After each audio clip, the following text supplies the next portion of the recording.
ஆண்டவராகிய இயேசு கிறிஸ்துவின் நாமத்தினாலே உங்களை யாவரையும் அன்போடு வாழ்த்துகிறேன். சுகமாய் இருப்பீர்களாக, தைரியமாய், சந்தோஷமாய், ஆறுதலாய் இருப்பீர்களாக. இந்த திங்கட்கிழமை காலையில் ஒரு புதிய வார்த்தையை ஆரம்பிக்கும் போது 2 தீமோத்தேயு 3ஆம் அதிகாரத்தில் ஒரு பகுதியை நான் வாசிக்க விரும்புகிறேன். அதனுடைய ஆரம்ப வசனம் 2 தீமோத்தேயு 3ஆம் அதிகாரத்தின் ஆரம்ப வசனம் என்ன சொல்லியிருக்கிறது என்று கேட்டால், மேலும் கடைசி நாளில் கொடிய காலங்கள் வரும் என்று அறிவாயாக. மனுஷர்கள் தற்பிரியராயிருப்பார்கள், செல்ஃபிஷ், பணப்பிரியராயிருப்பார்கள், வீம்புக்காரராயிருப்பார்கள், அகந்தையுடையவர்களாயிருப்பார்கள், என்னை யாரும் அசைக்க முடியாது, தூஷிக்கிறவர்களாயிருப்பார்கள், தாய் தகப்பன்மாருக்கு கீழ்ப்படியாதவர்களாயிருப்பார்கள், நன்றி இல்லாமல் இருப்பார்கள், பரிசுத்தம் இல்லாதவர்களாயிருப்பார்கள். அந்த லிஸ்ட் நிறைய போயிட்டே இருக்கு. It's a big list. நீங்கள் அதை வாசிக்கணும். கடைசி காலத்தில் உள்ள மக்கள் எப்படி இருப்பார்கள்? இந்த வசனத்தை வாசி இப்படிப்பட்ட மக்களை நீங்கள் பார்த்தீர்களானால், நான் பார்த்தேனால் நாம் தெரிந்து கொள்ள வேண்டும், நம் கடைசி காலத்தில் வந்திருக்கிறோம்.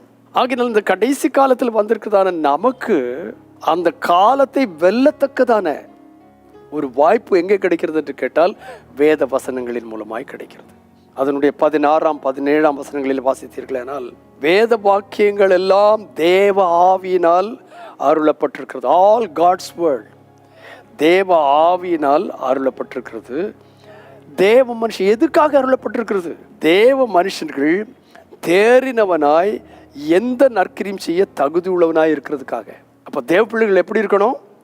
தேறினவர்களாக இருக்கணும், எந்த நற்கிரிகளையும் செய்ய தகுதி உள்ளவர்களாக இருக்கணும். இது எப்படி ஏற்படும்? அடுத்த வசனத்தில் சொல்லியிருக்கு, அவைகள் உபதேசத்துக்கு, வேத உபதேசத்துக்கு கீழ்ப்படியணும். கடிந்து கொள்ளுதல், வசனத்தை வைத்து கடிந்து கொண்டால், வசனம் உன்னை கடிந்து கொண்டால் அந்த வசனத்துக்கு செவி கொடுக்கணும். சீர்திருத்தலுக்கு, நம்மை சீர்திருத்தத்தக்கதாக இந்த வார்த்தைகளுக்கு வல்லமை இருக்கிறது. நீதியை படிப்பிக்குதலுக்கு பிரயோஜனமானது. அப்போ தேவனுடைய வசனம் என்பது சும்மா தூக்கி எறியக்கூடியதில்லை. உன்னுடைய வேதத்தை நேசிக்கிறவர்களுக்கு மிகுந்த சமாதானம் உண்டு. ஏன் மிகுந்த சமாதானம் உண்டு? அவைகள் உபதேசத்தை கொடுக்கும், சரியான உபதேசத்தில் நம்மை நடத்தும், அவை நம்மை கடிந்து கொள்ளும், நம்மை சீர்திருத்தும், நம்மை நீதியை படிப்பிக்கும். நமக்கு இப்படிப்பட்ட வசனங்கள் நம்முடைய உள்ளத்தில் வைத்து தியானித்து அதன் வழி நடப்போமா?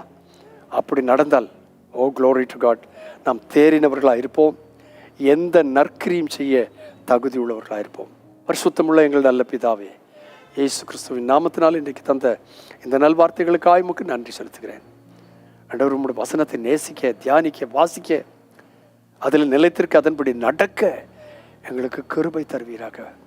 கடைசி காலத்தில் வந்திருக்கிறோம், சீர்கெட்டு போன உலகத்தின் பதில் வந்திருக்கிறோம்.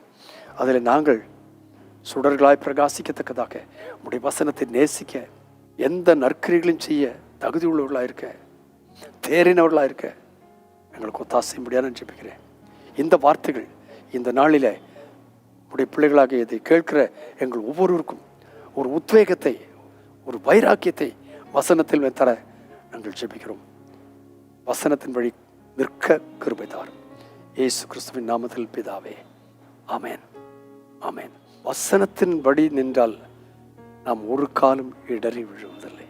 God bless you again and again, and God bless you abundantly. Amen.